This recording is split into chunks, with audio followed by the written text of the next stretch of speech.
What if I told you that hot flashes could be the key to managing the stress and anxiety you're feeling during menopause?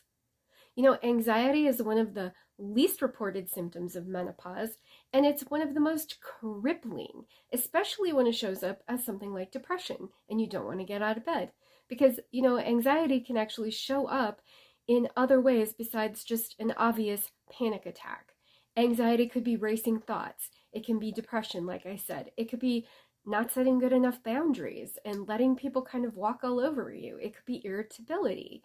So anxiety shows up in lots of ways. It's not just the obvious.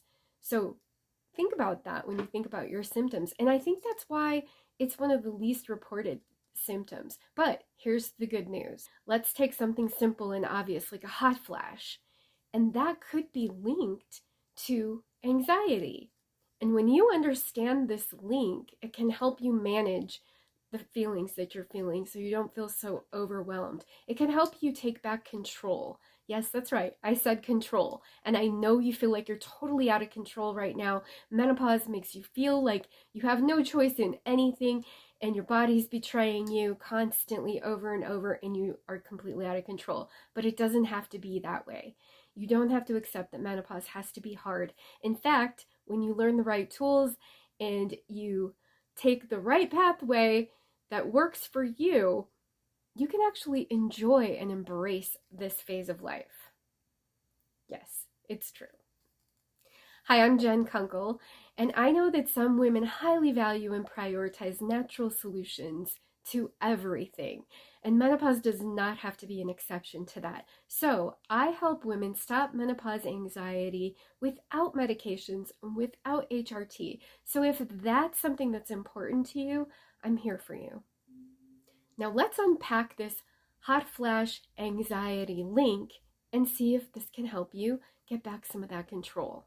There are several physiological and psychological factors underlying this relationship between anxiety and hot flashes. First of all, let's go with the obvious, right? Hormonal fluctuations. In menopause, it always comes back to the hormones, doesn't it? Your estrogen drops, maybe it plummets, and these hormonal changes trigger a hot flash, which can in turn trigger anxiety. But what you might not realize is that these hormonal fluctuations in your body can also trigger neurotransmitters in your brain that are linked to mood and emotions. Neurotransmitters like serotonin and norepinephrine. And that affects your mood and it can create anxiety. Another factor that you might not have considered is how menopause and these hormonal fluctuations affect your autonomic nervous system. Now, your autonomic nervous system is that part of your nervous system that regulates everything in your body that you don't have to think about. It's happening subconsciously underneath the surface. So things like body temperature, which definitely comes into play with the hot flashes, your heart rate, your breathing, your blood flowing, your cells dividing. That's all autonomic nervous system stuff that you don't have to consciously think, "Oh, I need to make sure all my cells are dividing," right? Of course not. That would take all your time. So this stuff is happening in the background. Now, hormones are part of that biological system that controls your autonomic nervous system. So when your hormones are fluctuating, it affects that. Sometimes the hormone fluctuations are telling your body's thermostat basically that you're too warm or you're too cold, and it triggers a hot flash, which can in turn, of course, trigger a feeling of panic or anxiety or nervousness or stress, something like that. Then we have sleep disturbances. Hot flashes happen at night and we call them night sweats, and it disrupts your sleep. Or your sleep might just be disrupted from the hormonal imbalance to begin with. When you are sleep deprived, you're going through your day tired, not quite on your A game, right?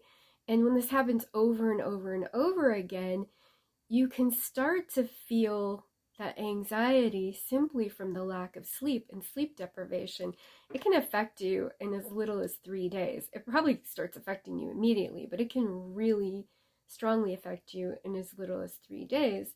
So if you are not getting good sleep for years, months, decades as you're going through this menopause and you haven't figured out something that works for you, you're still just trying stuff, then that could be contributing to the anxiety also. Then we have body image and self-esteem. You might be gaining weight. You might not feel good about how you look. You might be feeling not so great about how aging in general. And all of this is affecting your body's biochemistry. It's impacting your hormones, and it's impacting your mental state, right? So you might be starting to feel anxious or depressed about how you're looking. The weight gain can actually contribute to hormone fluctuation. So you kind of, there's all these little vicious cycles that happen, right? The weight gain can contribute to not feeling good. The not feeling good contributes to not feeling like exercising or eating healthy, and that contributes to weight gain. Your hormones are already fluctuating. Your emotional state contributes to your hormones fluctuating. Hot flashes are popping up, and it's all kind of in this big vicious cycle that keeps continuing on. So we got to break the cycle. So hormones can trigger hot flashes and anxiety, both at the same time. The hot flash could trigger anxiety because you're feeling uncomfortable about it. Maybe you feel embarrassed about it. The anxiety can trigger hot flashes. Again, we're in this vicious cycle, and we've got to break the cycle. So how do we do that? So I have 4 evidence-based practices that you can start using right away to break this cycle of anxiety and hot flashes. So, first of all, relaxation and mindfulness techniques. I know this sounds like generic advice, and it's like, I've tried meditation, I've tried relaxing. How am I supposed to relax? There are studies that solidly show that menopause anxiety and menopause hot flashes can be helped with specific mindfulness techniques. Now, maybe you've tried meditation before and it didn't work for you.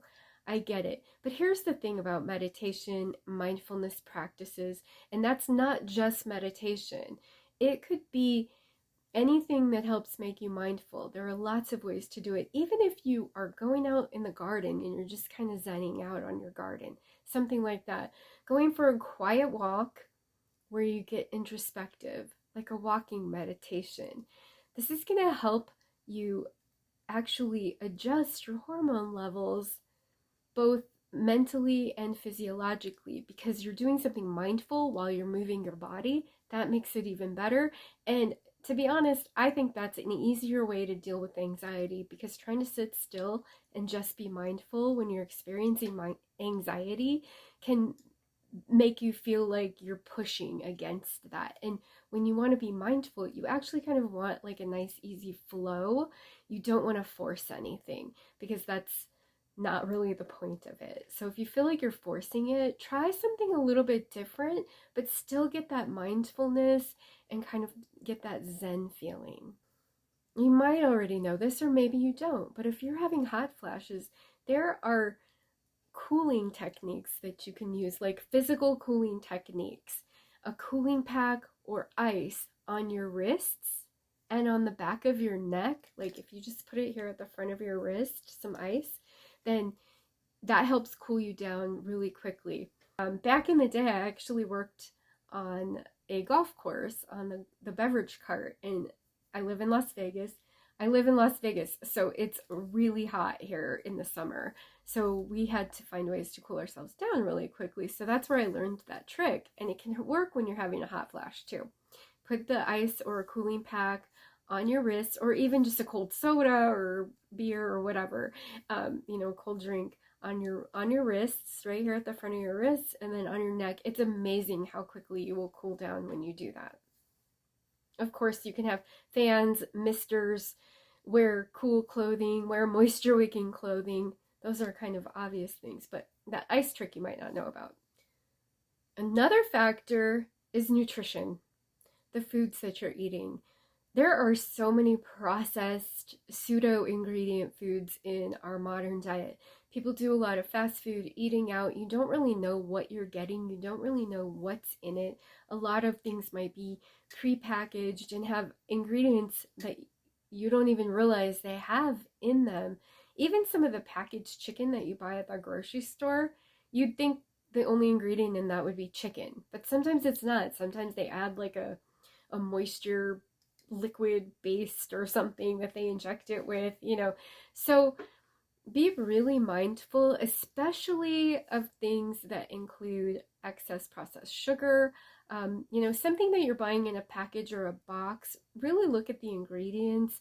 And most of the time, you're going to find that there are things on there that you cannot pronounce. So the more you can avoid those kinds of things, the more that you're avoiding potential endocrine disruptors, which your endocrine system is what your body, it's the part of your body that creates your hormones. So if you are consuming a lot of processed ingredients, some of those are known to disrupt that endocrine system, and that could be interfering with your hormonal balance even more than menopause is. So you want to keep that slate as clean as possible. So avoid those kind of ingredients, processed flours, just highly processed anything and packaged anything with a ton of ingredients if you want to just keep it simple. Whole foods, as close to whole as possible. And that doesn't mean you can never eat packaged foods. It doesn't mean that you can't eat any packaged foods, because it's getting better and there are some options of packaged foods that don't use so many of those kinds of ingredients. But just start being mindful, read the labels. When I say read a label, I actually literally mean the ingredient list, not the front label. That's all marketing. Whatever's on the front of your package, that's marketing.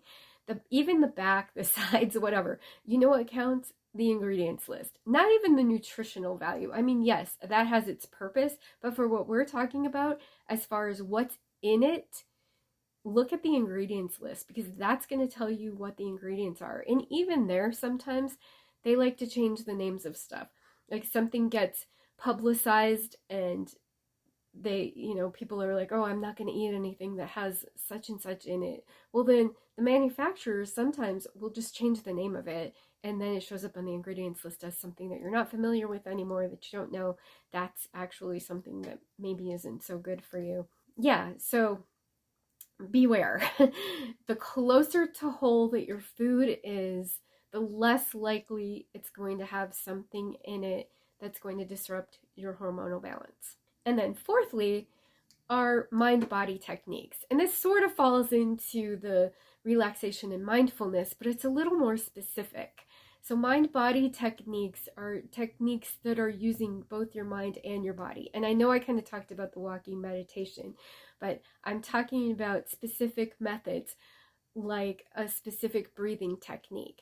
So I have an example for you. I actually have a Calm the Fire audio activation. It's 3 minutes and it takes you through a breathing process specifically designed to help you calm hot flashes. And by association, it can also help you calm anxiety. So you cool your hot flashes, you calm your anxiety. It is a mindfulness practice as well.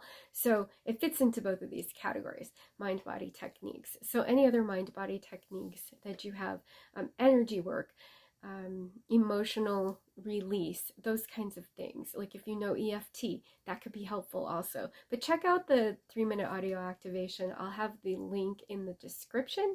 It's free, no charge, no obligation. You can listen to that 3 minutes, and it is a really cool technique that should help you out. So some other mind-body techniques are things like yoga, tai chi. You've got meditation and breath work that can help regulate your autonomic nervous system and bring those hormones back into balance so you have control again. It's really important to incorporate holistic practices into your daily routine so that you can have that zen, peaceful feeling all the time. Just start to make it a habit. Work it into your routine. Have an AM routine when you first wake up, even if it's only 2 to 5 minutes, if that's all you can make time for. Do something, do this 3-minute breathing technique in the morning when you first wake up. Do it when you go to bed at night. Have some kind of PM routine. Here's another tip that I've come across not too long ago and started implementing, and I'm noticing an improvement in my sleep even more so after doing this. No screens 60 minutes before bedtime. Okay, I'm going to be honest. Sometimes I do not abide by that and I watch a movie before I go to bed. But it's a lot better if I don't. And you're setting yourself up for better success the next day too. You're getting better sleep. You're doing something different than just watching a mindless movie and going to bed. You can take that time to do something really mindful, reading, meditating, do a PM routine for your holistic methods, stretching, whatever, do a little bit of yoga, do some Tai Chi, something relaxing, something that's going to calm you down, not amp you up, of course. And you can do some journaling, and that's nice if you want to maybe write down some goals for the following day too. It all kind of works together. Like I said, these are holistic practices that anybody can use, and it can help you calm the hot flashes and calm the anxiety. Remember to grab that Calm the Fire audio activation in the description. Remember to like this video, subscribe, share with your friends, and let me know what you think below.